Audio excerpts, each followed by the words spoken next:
Bonjour. Au début de cet exposé, je voudrais tout d'abord saluer chaleureusement les organisateurs, les participants et les participantes de ce symposium international organisé à l'occasion des 70 ans de l'Institut de catéchétique.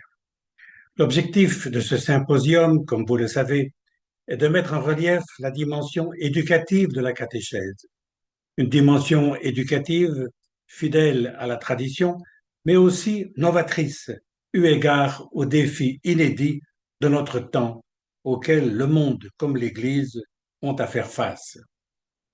Le troisième moment de ce symposium voudrait précisément porter son regard sur l'avenir et dégager une vision pour la catéchèse de demain dans sa mission éducative. À cet égard, il m'a été demandé de réagir de manière critique et constructive aux propos de Thomas Groom, que je salue, qui viennent de vous être soumis sur le thème L'avenir de la catéchèse pour une foi vivante dans une Église synodale. Au préalable, je voudrais faire quelques distinctions terminologiques élémentaires utiles pour mon propos. Le terme catéchèse est un terme qui appartient au vocabulaire chrétien. Il renvoie à un ensemble d'actions visant à initier à la foi et à la vie chrétienne, ainsi qu'à accompagner la maturation de cette foi. Pour poursuivre ces objectifs, la catéchèse, à l'instar de tout type d'apprentissage, met en œuvre un dispositif pédagogique permettant aux catéchisés de s'approprier les compétences, c'est-à-dire les savoirs, connaissances, les savoir-faire, aptitudes et techniques, les savoir-être, attitudes et valeurs, dont ils auront besoin et qu'ils pourront mobiliser dans la vie pour agir en chrétien. Le catéchiste est un maître, un pédagogue qui doit mettre en place des moyens efficaces et adaptés pour que les catéchisés, ces apprentis, acquièrent activement et librement ces compétences. Appelons pédagogie le déploiement de cette stratégie d'apprentissage. Le terme éducation, lui, est plus général. Il n'y appartient pas spécifiquement au vocabulaire chrétien. Il désigne toute action qui promeut le devenir humain en ses différentes dimensions, physique, psychique, affective, intellectuelle, sociale, religieuse, technique, etc. Éducation, en quelque sorte, est synonyme d'humanisation sous tous ses aspects. Et les acteurs de cette humanisation sont multiples. Ce peut être la famille, l'école, l'Église, le milieu social, les moyens de communication, la culture ambiante, etc.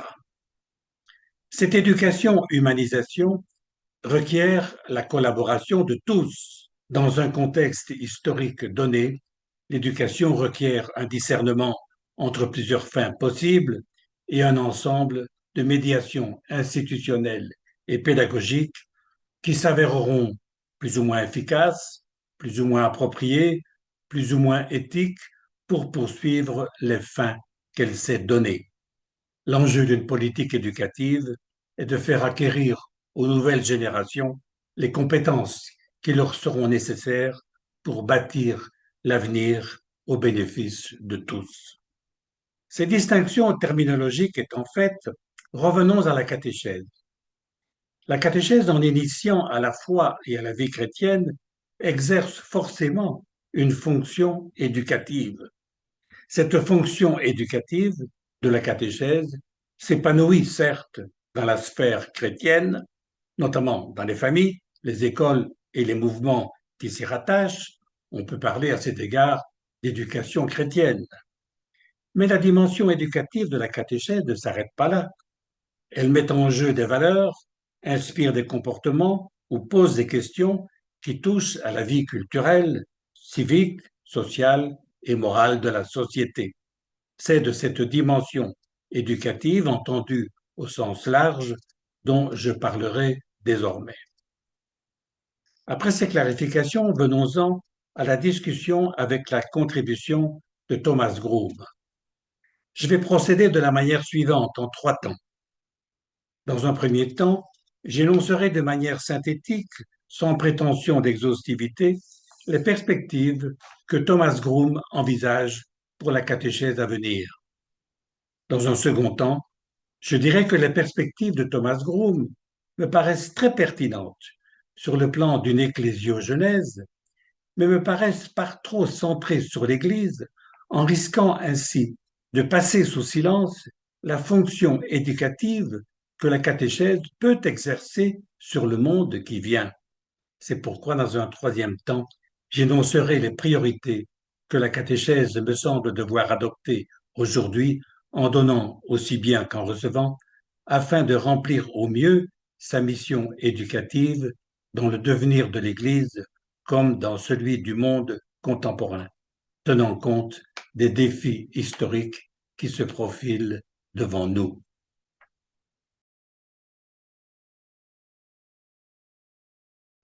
Je remercie et félicite Thomas Groome pour sa contribution intitulée L'avenir de la catéchèse pour une foi vivante dans une église synodale. Thomas Groome, dans sa contribution, appelle de ses vœux pour demain une catéchèse synodale qui, dans son contenu comme dans son fonctionnement, s'appuie sur une église synodale et en même temps favorise son émergence. Les termes synode, synodal et synodalité viennent plus de 50 fois dans son texte. Manifestement, la synodalité impulsée dans l'Église par le pape François constitue un axe majeur de la réflexion et des propositions catéchétiques de Thomas Groome. Quelles sont les caractéristiques de cette catéchèse synodale? J'en retiendrai 5. Une catéchèse synodale désigne d'abord un style de catéchèse qui reflète les valeurs fondamentales et la dynamique d'une Église synodale. Une catéchèse synodale, nous dit Thomas Groome, est essentiellement communautaire. La communauté est son lieu, son contexte et son fruit. Une catéchèse synodale se nourrit de la vie de la communauté et nourrit la communauté. Elle appelle la collaboration de tous les baptisés. Elle implique la participation des catéchisés, des catéchistes et de l'ensemble de la communauté chrétienne. Une catéchèse synodale met en œuvre une pédagogie dont le trait déterminant est la conversation. Les participants sont invités à exprimer leurs propres paroles et à entendre à cœur ouvert la parole des autres. Dans ce style de catéchèse, les participants partagent, s'écoutent et apprennent les uns des autres. La conversation, plus que l'enseignement, est le mode dominant de l'apprentissage. Cette catéchèse synodale conversationnelle favorise l'émergence, par la grâce de l'autre, d'une foi personnelle par conviction.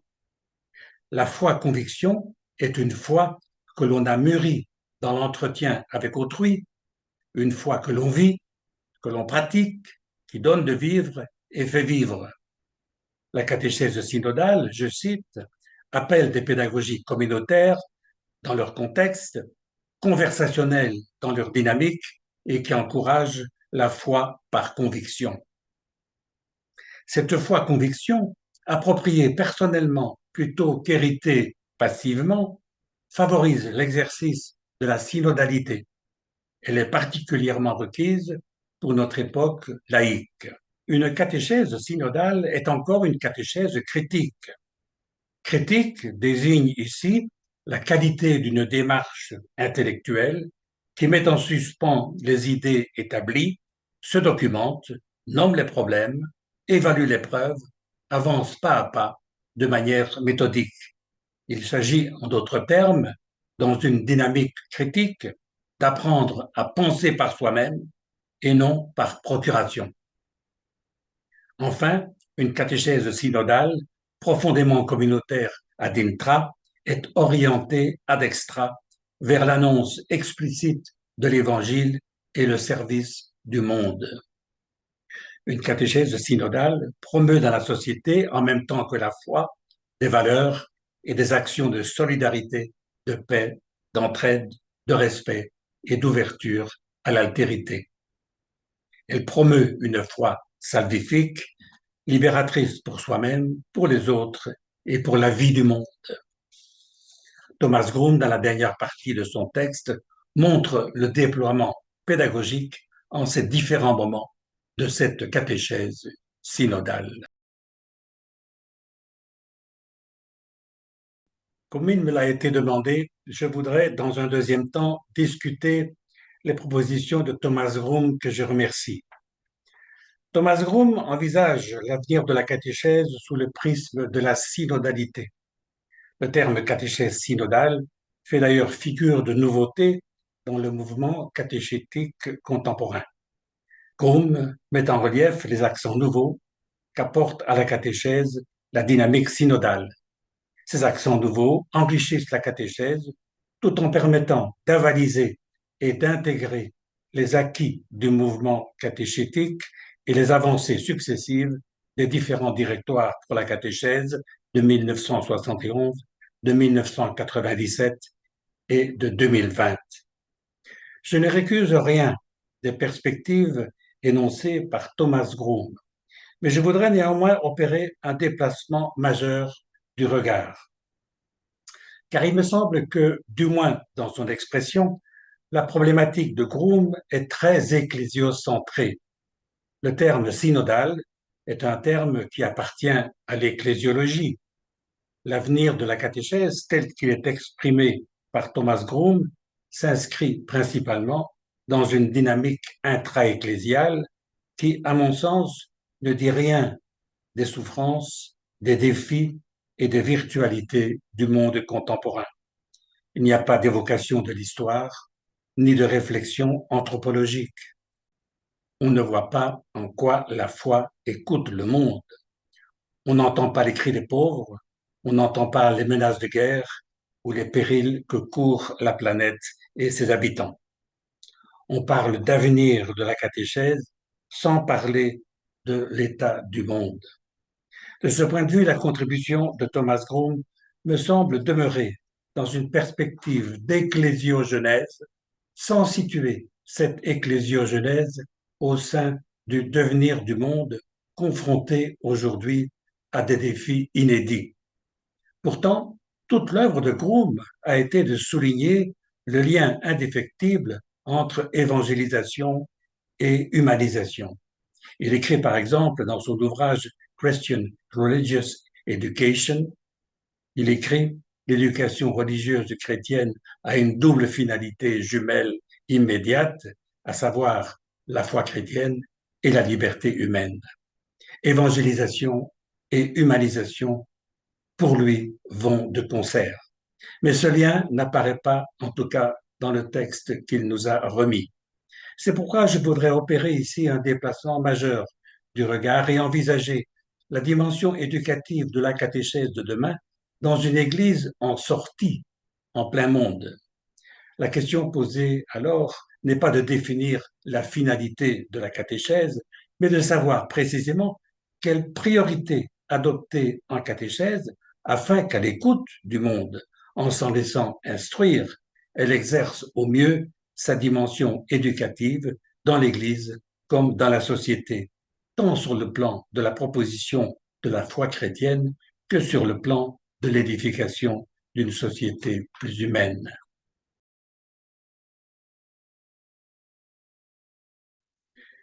Quelle priorité éducative pourrait-on donc assigner à la catéchèse de demain, aux prises avec les défis du monde contemporain? Discerner les priorités éducatives pour la catéchèse de demain n'est pas le fruit d'une déduction logique. Définir ces priorités, même si cela requiert une analyse, reste un choix politique, un choix raisonnable qui ne s'impose pas, que l'on propose, dans lequel on s'engage et se risque. Tenant compte de la situation de la foi et de l'état de l'Église aujourd'hui, j'énoncerai ici trois objectifs prioritaires fondamentaux pour la catéchèse à venir dans sa mission éducative. Ils sont suffisamment englobants pour tracer une vision de la catéchèse dans le monde de ce temps.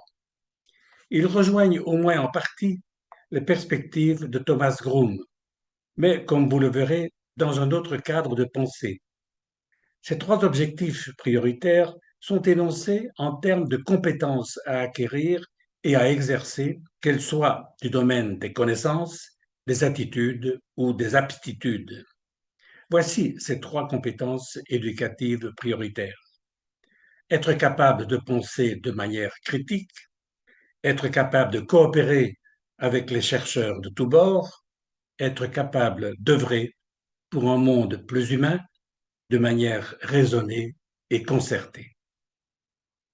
Premier objectif donc, être capable de penser de manière critique. La pensée critique est une exigence que porte et nous enseigne notre temps. Elle se trouve cependant menacée aujourd'hui par divers facteurs et circonstances. La complexité des choses, tout d'abord, risque d'entraîner à la paresse intellectuelle.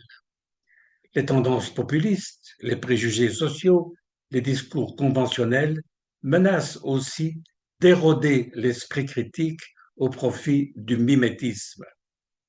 Quant à l'intelligence artificielle, plus performante que l'intelligence humaine pour brasser les données inventées et créées, elle risque de supplanter notre capacité de penser par nous-mêmes. Le développement des machines ne dissimule-t-il pas la mécanisation et la prolétarisation des esprits au profit de subtils intérêts mercantiles ou politiques? L'intelligence artificielle est un bon outil à condition seulement qu'elle soit au service d'une intelligence humaine qui reste critique. D'où l'importance aujourd'hui, pour ces divers motifs, de s'exercer plus que jamais à la pensée critique, y compris dans le domaine de la foi. La pensée critique va de pair avec l'amour de la vérité que l'on cherche. Elle met en suspens les évidences, elle apprend à désapprendre les fausses idées, elle s'interroge et discerne. Je rejoins ainsi Thomas Groom qui écrit: être critique, c'est nommer les problèmes, évaluer les preuves, considérer le contexte, etc. La réflexion critique demande non seulement aux gens ce qu'ils pensent, mais aussi pourquoi ils pensent qu'ils pensent cela. Dans la pensée critique, la raison, la mémoire et l'imagination sont mobilisées. Cette pensée critique est précieuse pour tout être humain, comme pour le croyant. C'est une exigence qui, en effet, est portée par la tradition théologique, pastorale et spirituelle. Songeons par exemple à l'adage Fides quaerens intellectum de saint Anselme de Cantorbéry, ou à la méthode pastorale voir, juger, agir, promue par le cardinal Cardin, ou encore à la tradition spirituelle ignatienne du discernement et de l'examen. L'examen de ce que l'on ressent, de ce qu'on retient des parcours suivis, des choix possibles, etc. Le dernier directoire pour la catéchèse de 2020 fait également appel à l'esprit critique quand il évoque la perspective d'une catéchèse en mode laboratoire. Dans un monde imprégné de démarches scientifiques, une séance de catéchèse devrait en effet pouvoir s'apparenter pédagogiquement à une pratique de laboratoire dans laquelle on cherche, on se documente, on partage des hypothèses avant de les vérifier et de se lancer dans l'action. Une catéchèse critique promeut la prise de conscience du chemin parcouru et de la méthode suivie. Elle en fait mémoire. Une catéchèse critique veille à ce que tous ces contenus et démarches honorent l'intelligence et se qualifient sur le plan de la raison. Il ne s'agit pas, bien entendu, de réserver la catéchèse aux plus intelligents, ce qui serait contraire à l'Évangile, mais en toute hypothèse, de mobiliser par des exercices appropriés l'intelligence critique des catéchisés, quels qu'ils soient et quelle qu'elle soit. La foi est libre. Elle ne sera jamais au bout d'un raisonnement qui oblige. Pour autant, la maturation de la foi en liberté ne va pas sans l'appui d'une intelligence critique. C'est une première orientation, s'exercer en catéchèse à l'esprit critique en général et dans le champ qui lui est propre en particulier.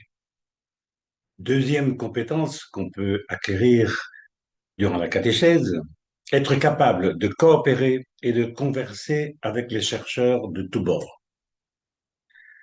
Thomas Groom souligne à juste titre que la catéchèse est par nature dialogale ou conversationnelle. La critique que j'ai faite à son égard est que la perspective, au moins dans son expression, restait trop intra-ecclésiale. Pour penser l'avenir de la catéchèse, la conversation doit s'élargir et s'ouvrir au monde de ce temps. De ce point de vue, une première conversion fondamentale à opérer en Église et en catéchèse consiste à dédiaboliser le monde sécularisé, considéré encore bien souvent comme un monde sans Dieu, un monde païen auquel il faut résister et faire barrage. Thomas Halík, sociologue et théologien tchèque, invite à un regard différent. Il écrit ceci: beaucoup de ceux qui ont perdu la foi en l'Église ne sont pas devenus athées, mais chercheurs. Ils font partie d'une grande famille de chercheurs qui représente très probablement la majorité des Européens. L'avenir de l'Église, écrit-il, dépend de sa capacité à communiquer avec les chercheurs. C'est dans cette même ligne que le pape François encourage fortement les chrétiens à s'allier et à collaborer avec tous les chercheurs et chercheuses d'humanité en quête de vrai, de bien et de beau. Je vous recommande de manière particulière, dit le pape, la capacité de dialoguer et de rencontrer.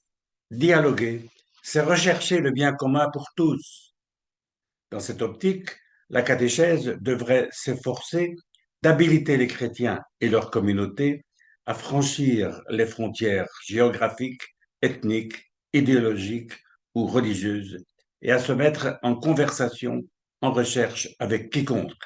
Je cite ici le nouveau directoire: dans les synodes de l'existence, domaine anthropologique et aréopage moderne, où se créent les tendances culturelles et se façonnent les mentalités nouvelles. Afin de ne pas en rester à un vœu pieux, ne peut-on imaginer en catéchèse des ateliers où l'on s'exerce à la rencontre de pensées autres ou opposées? Ne pourrait-on mettre en œuvre des dispositifs pédagogiques où l'on s'exerce à la prise de parole en jeu, à l'argumentation et au débat sur des thèmes qui concernent les valeurs, le sens et la foi dans le monde de ce temps? Ne pourrait-on mettre en place des exercices qui rendent attentifs à l'écoute de l'autre, quel qu'il soit, afin de faire éprouver combien la rencontre de l'autre est un lieu permanent d'apprentissage? À l'exemple de Jésus lui-même, il s'agirait de s'entraîner à un mode de relation avec le proche qui vivifie, à une qualité de présence qui éveille chacun des partenaires à lui-même et les fait exister comme personne l'un pour l'autre. Troisième objectif pour la catéchèse: être capable d'œuvrer pour un monde plus humain de manière raisonnée et concertée. C'est là le troisième objectif que la catéchèse pourrait s'assigner. L'Église est au service du monde. La contribution de Thomas Groom nous l'a rappelé. La catéchèse, en principe, devrait conduire à prendre des décisions et à promouvoir des engagements concrets au service du monde. La foi ne va pas sans les œuvres, mais il faut bien reconnaître que l'on en reste souvent à des velléités, sans moyens ni mise en œuvre réelle. La catéchèse ne pourrait-elle vraiment habiliter à l'action intelligente en apprenant et en indiquant les outils, les stratégies, les coopérations nécessaires pour faire bouger les choses ou au moins pour peser sur leur cours? Trois champs d'action se détachent en priorité aujourd'hui: le combat pour la paix, la lutte contre la pauvreté, la sauvegarde de la planète. Ce sont là trois enjeux auxquels l'Église et la catéchèse ne pourraient rester sourdes. Les bonnes intentions et les prières ne suffisent pas. La catéchèse se doit de préparer à des actions responsables, informées et organisées. Elle n'a pas à devenir en elle-même une organisation pour l'action, mais elle peut susciter durablement dans les cœurs et dans les intelligences la capacité de s'indigner et de mobiliser la volonté d'agir de manière raisonnée et concertée avec tous les hommes et les femmes de bonne volonté. Aujourd'hui, des blocs antagonistes se dressent qui laissent craindre à terme des conflits meurtriers dont les effets dévastateurs seraient incommensurables. On sait aussi aujourd'hui les dangers que court la planète et qui pourraient mettre en péril la survie de l'humanité elle-même. Quant à la pauvreté, elle demeure dans le monde une plaie endémique. Comment l'Église se situe-t-elle face au drame de la pauvreté? On peut rejoindre ici le diagnostic d'Étienne Grieux qui écrit: l'Église ne parvient pas à vivre une communion entre riches et pauvres. Ce qui tord l'Église, ce qui la défigure, brouille le signe qu'elle est, c'est l'oubli des pauvres. Rarement on met au premier plan le souci des personnes en souffrance. Dans cette situation, ne peut-on espérer que la catéchèse, en conversation avec le monde et en apprenant de lui, prenne des accents résolument politiques, au sens où le mot politique renvoie à l'organisation de la cité et à ses valeurs. Jésus annonçait le royaume de Dieu, et cette annonce du royaume de Dieu était accompagnée de signes. Les aveugles voient, les boiteux marchent, les sourds entendent, les morts ressuscitent, la bonne nouvelle est annoncée aux pauvres. La catéchèse ne doit-elle pas se retremper dans cette dynamique fondamentale? Ne devrait-elle pas saisir le moment présent pour se donner comme objectif d'éduquer avec intelligence, détermination et imagination à l'action politique dans la cité, en solidarité avec toutes les personnes et institutions en quête de vrai, de bien et de beau? Cela passerait par tout un arsenal de mesures, une sensibilisation des opinions, une coordination des initiatives, un apprentissage de contenu, des analyses de situation, des visites et des prises de contact, des stages et des exercices pratiques pour apprendre à déminer des conflits potentiels à échelle privée ou collective, à enrayer la pauvreté et à sauvegarder la planète. En conclusion, mon intervention en discussion avec les propositions de Thomas Groom n'a pas eu pour but de définir ou de préciser les finalités de la catéchèse de demain. Je me suis centré sur la dimension éducative de la catéchèse, qui est le thème de ce symposium. À cet égard, j'ai proposé pour la catéchèse de demain 3 objectifs prioritaires énoncés en termes de compétences: savoir penser de manière critique, savoir converser et débattre avec quiconque, savoir œuvrer de manière concertée et organisée. Ces 3 objectifs prioritaires me semblent constituer ensemble un cercle vertueux de compétences qui, à terme, est prometteur tant sur le plan de l'humanisation que sur le plan de l'évangélisation. Ces objectifs sont humanisants pour tous et pour toutes, dans l'Église comme au dehors. Ils mettent en œuvre une anthropologie relationnelle, celle d'un sujet singulier qui se constitue à travers ses relations aux autres, dont l'épanouissement suppose le partage collectif et la participation à la vie des groupes qu'il transforme en se transformant. Les 3 priorités à visée éducative que j'ai proposées pour la catéchèse ne sont pas spécifiquement chrétiennes, elles ne sont pas réservées au milieu chrétien, mais elles sont appelées par l'Évangile. Et lorsqu'elles sont mises en œuvre en catéchèse, elles reçoivent de l'Évangile un surcroît de sens et de motivation, non nécessaire, mais néanmoins déterminant. En catéchèse, effectivement, les objectifs éducatifs sont poursuivis sous l'éclairage de la bonne nouvelle de Jésus-Christ, ce qui leur donne force et sens dans un horizon de salut annoncé et offert gracieusement à tous et à toutes pour leur joie. Merci pour votre écoute.